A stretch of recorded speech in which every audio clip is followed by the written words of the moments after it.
Hello दोस्तों, फिर से स्वागत है एक और नए वीडियो में। पिछले के लेक्चर में हम इसके प्रश्न 13 तक को हल कर दिए थे। अब आइए हमारा प्रश्न 14 और प्रश्न 15 को हल करते हैं। तो पहले प्रश्न 14 को समझिए। यहाँ पे कहा यदि ए वेक्टर बराबर 0 अथवा बी वेक्टर बराबर, तब यहाँ से ए वेक्टर डॉट बी वेक्टर बराबर 0, परंतु यहाँ पे विलोम का सत्य होना आवश्यक नहीं है ना। इसमें ये कहा है कि ये सत्य नहीं है, इसको आप प्रूफ कीजिए। क्या?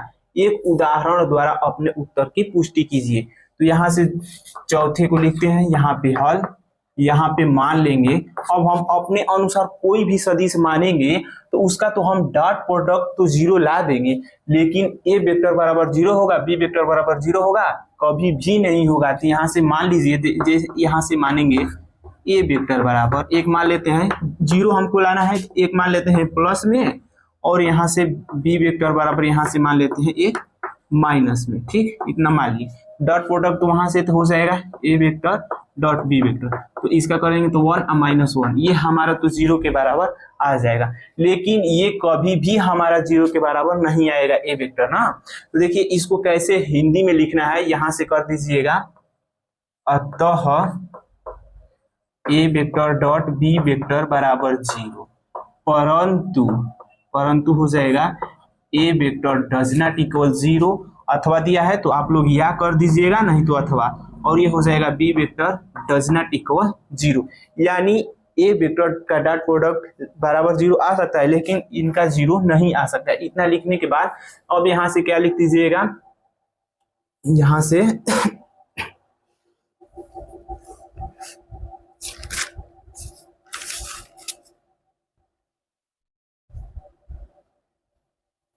ठीक, इतना लिखने के बाद अब लिख दीजिएगा, बस यहां से उठा लीजिएगा, यहां से विलोम का सत्य होना आवश्यक नहीं है। विलोम का सत्य होना आवश्यक नहीं है, या नहीं इसमें होगा है तो इसमें कर दीजिएगा, यहाँ पे नहीं होगा। ठीक, यहाँ से आवश्यक नहीं है या नहीं होगा, यही हमारा हो जाएगा। इसका यह एक उदाहरण द्वारा समझाना था। तो ये ऐसा प्रश्न आपको पेपर में नहीं दिखने को मिलता है, लेकिन आप लोगों के ज्ञान के लिए हम समझा दिए हैं। ठीक, तो आप लोग चाहे तो स्क्रीनशॉट ले सकते हैं या नहीं भी ले सकते हैं। तो अब देखिए इसको अब रफ करते हैं, लेकिन ये 15 जो प्रश्न 15 है ना, वो हमारा इंपॉर्टेंट है, इसको समझिए। तो देखिए इसमें प्रश्न में पहले कहा क्या है, कहा है यदि किसी त्रिभुज ए बी सी के शीर्ष ए कामा बी कामा सी क्रमशः इतना और इतना इतना हमको दे दिया, और कहा है त्रिभुज ए बी सी हमको ज्ञात करना है। लेकिन यहाँ पे कोष्टक में क्या दे दिया, त्रिभुज ए बी सी सदिशों बी ए वेक्टर एवं बी सी वेक्टर के बीच का कोण है। यानी जो ये है हमारा त्रिभुज ए बी सी, इन दोनों के बीच का क्या है, कोण है। यानी ये हमारा किसके बराबर है, थीटा के बराबर है। तो पहले यहाँ पे एक त्रिभुज का बात कहा है, तो त्रिभुज यहाँ पे बनाइए, यहाँ पे एक ऐसे बना लीजिए त्रिभुज। ये कहा नहीं है कि समकोण त्रिभुज होगा, कोई भी त्रिभुज एक बना लेते हैं थोड़ा बड़ा सा, यहां से ऐसा त्रिभुज एक बड़ा सा बना लिए। ठीक, तो अब देखिए इसको मान लेते हैं बिंदु, ये हमारा ए है, ये बी है और ये सी है। इनका हमको बिंदु दे दिया है क्या, 1 2 3, ए का 1 कामा 2 कामा 3, और देखिए इसका बी का -1 कामा 0 कामा 0, इसका दिया है 0 कामा 1 कामा 2। ठीक, तो अब हम इसी से यहाँ से अब लिख दीजिएगा हल लिख दीजिएगा, और यहाँ पे लिख दीजिएगा दिया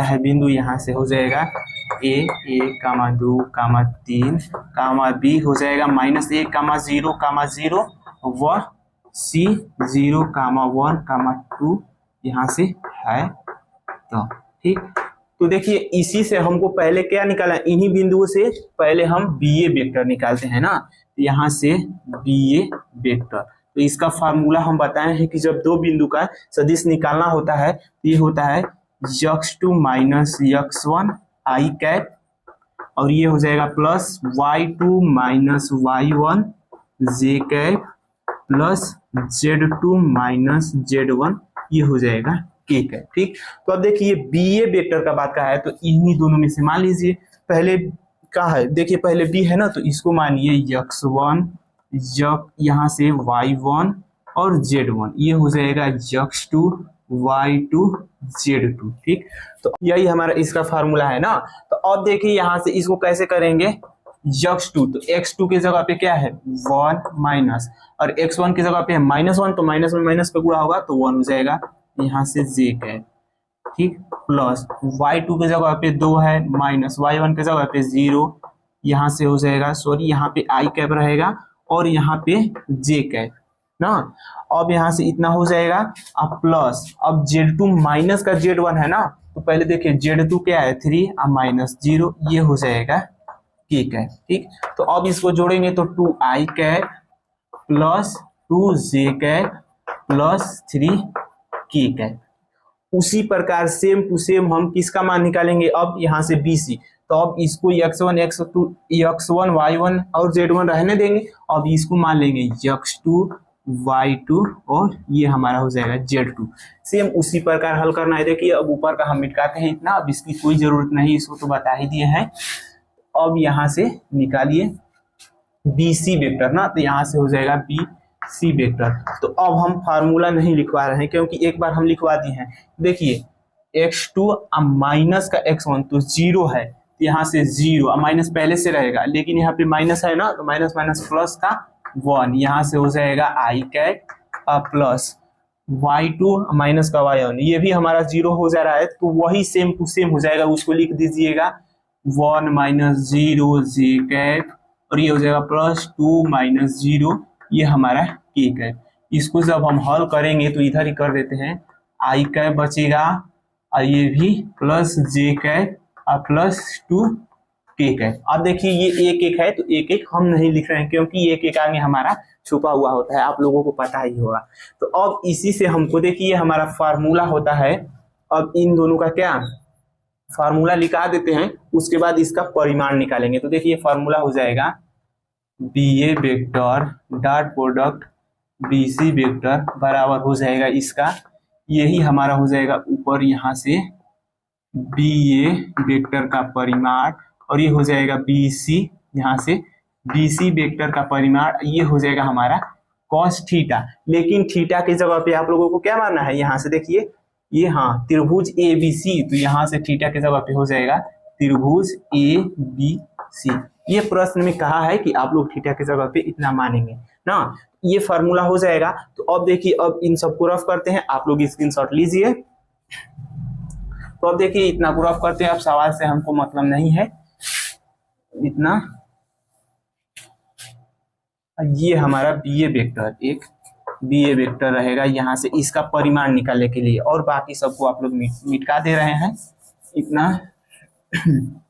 ठीक, अब देखिए यहाँ से BA वेक्टर और BC वेक्टर का परिमाण निकाल लीजिए। तो यहाँ से BA वेक्टर का परिमाण निकालेंगे तो जो i कैप का गुणांक रहेगा उसका स्क्वायर यानी 2 का 4, प्लस j कैप है, j कैप का गुणांक 2 है तो इसका भी 4, और k कैप का गुणांक 3 है तो इसका 9 हो जाएगा ना। तो इसको जोड़ेंगे तो देखिए 8 और 9 क्या होगा 17 होगा, तो यहाँ से 17 आ जाएगा BA वेक्टर का हमारा परिमाण। ठीक, अब उसी प्रकार BC वेक्टर का भी परिमाण निकालेंगे तो इसका भी वही हो जाएगा। देखिए उसमें 1 है तो 1 का स्क्वायर 1 प्लस 1 का स्क्वायर 1, इसमें 2 है तो यह हो जाएगा 4, इसको करेंगे तो ये हमारा आ जाएगा 6। ठीक, इतना हमारा निकल के आ जाएगा इसका परिमाण। अब इस फार्मूले से हम रखेंगे तो डायरेक्ट यहाँ से हो जाएगा cos, यहाँ से त्रिभुज ABC। ठीक, अब ये जो इसका परिमाण है इसके बटे में ला जाते हैं तो BA वेक्टर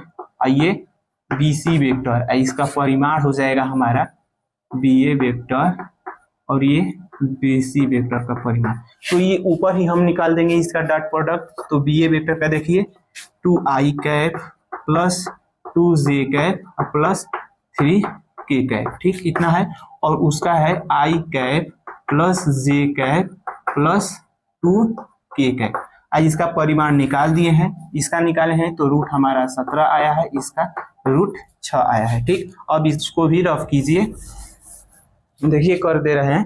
अब यहाँ से आई कैप का आई कैप में करेंगे तो 1 होगा डॉट प्रोडक्ट, तो ये हो जाएगा 2 प्लस 2 का 1 में करेंगे 2 प्लस 3 का 2 में करेंगे तो हमारा हो जाएगा 6, और इसका गुणा करेंगे, देखिए दोनों रूट में है ना, तो गुणा करेंगे तो 17 में 6 का तो ये हो जाएगा 42 और यानी 102 आएगा इसका, तो 102 ये हमारा रूट में दोनों रहेगा। ठीक, तो अब उसको जोड़ेंगे तो देखिए ये हो जाएगा 4 6 10 यानी 10 बट ये हमारा रूट 102 आ जाएगा। ये हमारा है कॉस चल रहा है त्रिभुज ए बी सी के बराबर। ठीक, इतना चल रहा है ना।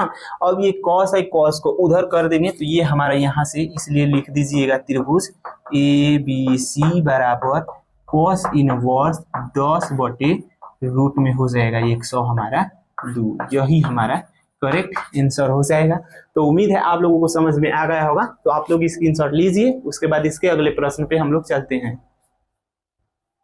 अब देखिए ये हमारा प्रश्न नंबर 16 और 17 है। ये हमारे दोनों ही प्रश्न पेपर की दृष्टि से बहुत ही ज्यादा इंपॉर्टेंट है। तो आइए समझिए, प्रश्न 16 में कहा है दर्शाइए कि बिंदु ए बी और सी क्या है, संरेख है। तो संरेख है, तो संरेख की कंडीशन में मैं बताया था कि जब एक सदिश का निकालेंगे, इसी बिंदु से, इसी भी तीनों बिंदु से 3 सदिश निकालेंगे। जब यहां से मान के चलिए एक ए वेक्टर, यहां से एक बी वेक्टर और एक सी वेक्टर, यदि इन दोनों के बराबर सी आ जाएगा तो हम कह देंगे कि ये हमारा एक तीनों बिंदु क्या है, संरेख है। और नहीं तो ये बीसी के बराबर हमारा ए आएगा, नहीं तो एसी के बराबर बी, यानी 2 के बराबर हमारा एक आ जाएगा तो हम कह देंगे कि ये हमारा बिंदु है, एक क्या है, संरेख है। तो आइए लगाते हैं इसको। पहले यहाँ पे दिया है बिंदु, तो बिंदु को लिख लीजिए। यहाँ से प्रूफ करने वाला है तो हल यहाँ से हो जाएगा प्रूफ। अब यहाँ से दिया है तो यहाँ से लिख दीजिएगा दिया है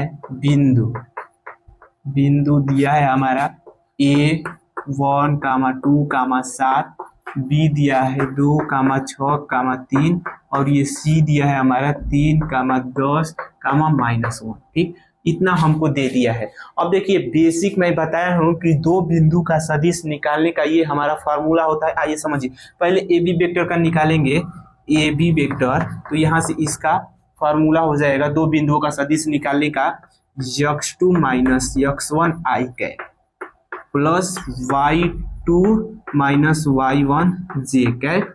ये हमारा इसका दो बिंदु का सदिश निकालने का फार्मूला होता है, प्लस z2 - z1, ये हो जाएगा k कैप। एक तो हम बता दे रहे हैं और दो निकालेंगे जब सदिश ना, तो उसका डायरेक्ट हम निकालेंगे। तो देखिए यहाँ से ए बी का बात हुआ है तो इसके लिए ax1 y1 ये हो जाएगा z1, ये हमारा x2 y2 z2।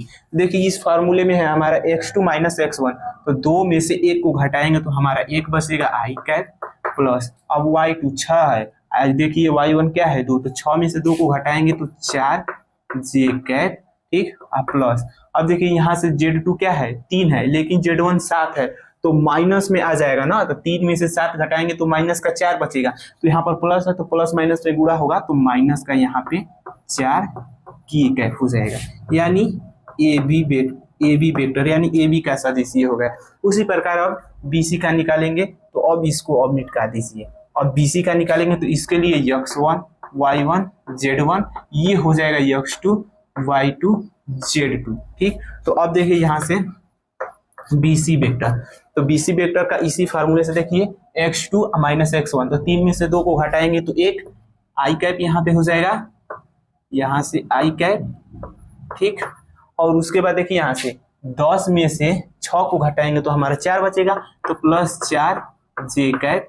ठीक, अब देखिए -1 है और -3, तो -1 और -3 माइनस का 4 होगा, अब बाहर प्लस रहेगा तो प्लस माइनस में गुणा होगा तो माइनस ही होगा, तो माइनस का 4 की है, ये हमारा आ जाएगा निकल के। अब उसी प्रकार AC वेक्टर का निकालेंगे ना, यहाँ से अब इसको भी आप लोग मिटा दीजिए। ठीक, अब देखिए इन सबको अब मिटा दीजिए।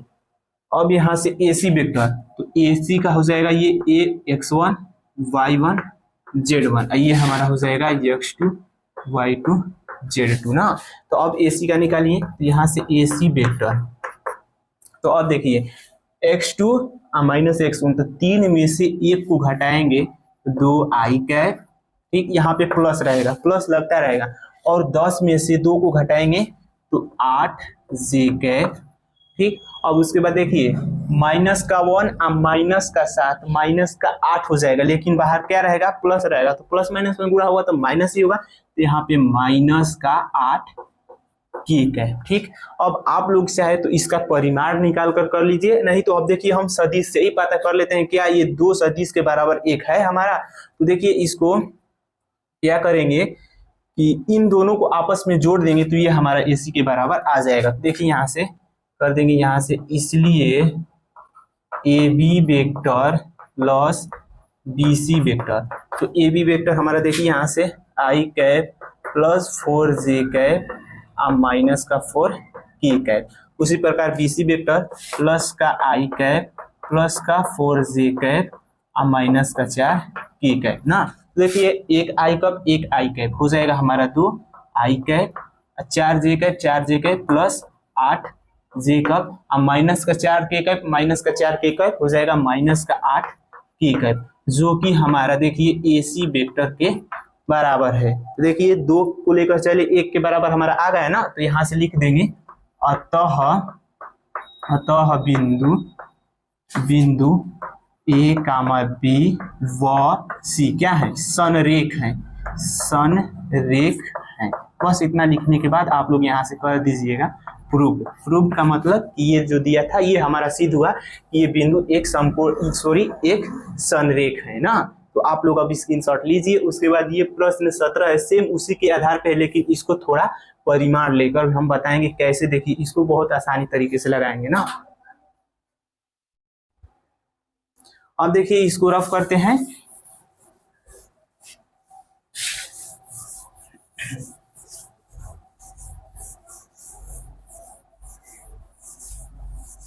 ठीक, तो अब देखिए ये हमारा प्रश्न 17 है, इसमें तो हमको सदिश दे दिया, इसमें बिंदु से कुछ मतलब नहीं है, लेकिन इसको कुछ दिया नहीं है तो हम मानते हैं। पहले यहाँ से 17 हमारा हो जाएगा हल। यहाँ से मान लीजिए माना A वेक्टर बराबर हो जाएगा 2I cap minus J cap plus K cap. उसी प्रकार B वेक्टर का यहाँ से मान लेंगे I cap minus 3J cap minus 5 K cap ना। अब यहाँ से एक बच रहा है तो इसको C वेक्टर मान लेते हैं। तो C वेक्टर बराबर हो जाएगा 3I cap minus 4J cap और ये हमारा हो जाएगा माइनस का 4 K कैप। ठीक, इतना दिया है। तो देखिए ये त्रिभुज के शीर्षों की रचना करना है ना। तो क्या मतलब, देखिए यहाँ से एक त्रिभुज बनाएंगे, दो भुजा के बराबर एक हमारी भुजा आ जाएगी, तो हम कह देंगे ये हमारा सदिश जो है ना A वेक्टर B वेक्टर व C वेक्टर एक संपूर्ण त्रिभुज शीर्षों की क्या करते हैं, रचना करते हैं। तो देखिए ये सदिश में दिया है तो इसका पहले आप लोग परिमाण निकालिए। यहाँ से हो जाएगा A वेक्टर, तो A वेक्टर का हो जाएगा देखिए I कैप का गुणांक का स्क्वायर हो जाएगा 2 का, अब प्लस J कैप का गुणांक का स्क्वायर माइनस 1 का, अब प्लस ये हो जाएगा 1 का। इसको आप लोग हल करेंगे तो देखिए 2 2 4 4 1 5 1 6, यानी इसका रूट 6 आ जाएगा। उसी प्रकार B वेक्टर का निकालेंगे परिमाण, ये हो जाएगा देखिए इसका 1 का स्क्वायर प्लस माइनस 3 का स्क्वायर प्लस माइनस 5 का स्क्वायर ना, इतना हो जाएगा। तो अब देखिए इसका 1 प्लस 3 का स्क्वायर 9, इसका 25, तो ये हो जाएगा क्या 35 होगा ना। यहाँ से इसको लिख दीजिएगा क्या 35। ठीक, तो उसी प्रकार अब C वेक्टर का परिमाण निकालेंगे। तो अब देखिए इसका हो जाएगा हमारा 3 का स्क्वायर प्लस माइनस 4 का स्क्वायर प्लस माइनस 4 का स्क्वायर हो जाएगा। ठीक, तो अब देखिए इसको नीचे हल करते हैं। 3 का स्क्वायर 9, ये हो जाएगा 4 का स्क्वायर 16 और प्लस माइनस 4 का स्क्वायर ये हमारा 16 दूना के 32, और 32 में 9 जोड़ देंगे तो क्या हमारा आ जाएगा 41। तो इसका मान आ जाएगा रूट 41 ना। तो 41 आ जाएगा। तो ऐसे तो हमारा बराबर नहीं ना आएगा कि 2 को लेकर चलेंगे तो 1 आ जाएगा। तो इसका आप लोग क्या कर दीजिए स्क्वायर, यानी माड A वेक्टर का स्क्वायर करेंगे तो ये रूट, यहाँ पे रूट 6 है तो इसका भी स्क्वायर हो जाएगा। तो जब भी स्क्वायर हो जाता है रूट का तो रूट हमारा हट जाता है, तो ये 6 आ जाएगा। उसी प्रकार यहाँ से B वेक्टर का भी स्क्वायर करेंगे, माड में है तो इसका 35 है तो यहाँ से रूट 35 का स्क्वायर करेंगे तो ये हमारा हो जाएगा 35। उसी प्रकार C वेक्टर का भी, C वेक्टर के हम परिमाण का स्क्वायर करेंगे तो यहाँ से है रूट 41 का स्क्वायर, तो ये हमारा आ जाएगा 41। तो देखिए अब हम जोड़ेंगे देखिए A वेक्टर के परिमाण का स्क्वायर प्लस B वेक्टर के परिमाण का स्क्वायर, तो हमारा C वेक्टर का परिमाण का स्क्वायर वहां से निकल के आ जाएगा। तो इसलिए यहाँ से लिख दीजिएगा, इसलिए ए वेक्टर के परिमाण का स्क्वायर प्लस बी वेक्टर के परिमाण का स्क्वायर, ये हो जाएगा 6 प्लस 35, यहाँ से निकल के आ जाएगा 41, जो कि हमारा है सी वेक्टर के परिमाण का स्क्वायर ना। तो इतना देखिए, 2 को लेकर चले 1 के बराबर हमारा आ गया ना, तो यहाँ से लिख दीजिएगा अतः यहाँ से सदिश ए वेक्टर बी वेक्टर व सी वेक्टर ना, सी वेक्टर एक समकोण त्रिभुज, एक समकोण, उसी में से देकर आप लोग लिख दीजिएगा, नहीं बुझाएगा। देखिए एक समकोण त्रिभुज शीर्षों की रचना करते हैं, समकोण त्रिभुज हो जाएगा, त्रिभुज शीर्षों की रचना करते हैं, शीर्षों की रचना करते हैं। ठीक, आप लोग उसी में से देकर लिख दीजिएगा, इतना हो जाएगा। तो यहाँ पे सिद्ध करने वाला है तो प्रूव्ड आप लोग जरूर लिखिएगा कि सिद्ध हुआ। तो ठीक है, आप लोग स्क्रीनशॉट लीजिए। उसके बाद हमारा एक और है, 1 अंक वाला पूछता है, तो उसको हम बताते हैं। अब आइए समझिए, ये हमारा इस प्रश्नावली का लास्ट प्रश्न है, जो 1 नंबर का प्रश्न में पूछा जाता है। क्या यदि शून्येतर सदिश ए वेक्टर का परिमाण, यानी इस ए वेक्टर का परिमाण ए है, तो माड ए वेक्टर का मान हमको दे दिया है ए। ठीक, और क्या है, और लेमडा एक शून्येतर अदिश है, तो लेमडा ए वेक्टर एक क्या है, मात्रक सदिश है, तो यहाँ से हो जाएगा ए वेक्टर बराबर 1। मात्रक सदिश का है तो उसका मान 1 हो जाएगा। इसको, ये दोनों माड में है तो इसको अलग अलग करेंगे तो एक हो जाएगा माड ए और एक हो जाएगा माड ए वेक्टर बराबर 1 हो जाएगा ना। अब देखिए यहाँ से ये माड ए वेक्टर ए के बराबर है ना, तो यहाँ से हो जाएगा लेमडा ए बराबर 1। अब देखिए हमको ए के बराबर इसमें पूछा है, तो यहाँ से ए हो जाएगा और ये लेमडा जो है उसके बटे में चला जाएगा, तो ये हो जाएगा 1 माड लेमडा, जो कि हमारा ऑप्शन डी से मिल रहा है, तो यही करेक्ट हो जाएगा। ठीक है, आप लोग अब स्क्रीनशॉट लीजिए। तो आज से ये हमारी प्रश्नावली खत्म होती है। तो अगर आप लोगों को ये वीडियो पसंद आया हो तो वीडियो को लाइक करें और चैनल को सब्सक्राइब करें, एंड अपने दोस्तों के साथ इस वीडियो को ज़्यादा से ज़्यादा शेयर करें, ताकि उनको भी मदद मिल सके और पेपर में अच्छे अंक प्राप्त कर सकें। ठीक है, तो आज के लिए इतना ही, मिलते हैं अगले वीडियो में, तब तक के लिए जय हिंद, जय भारत।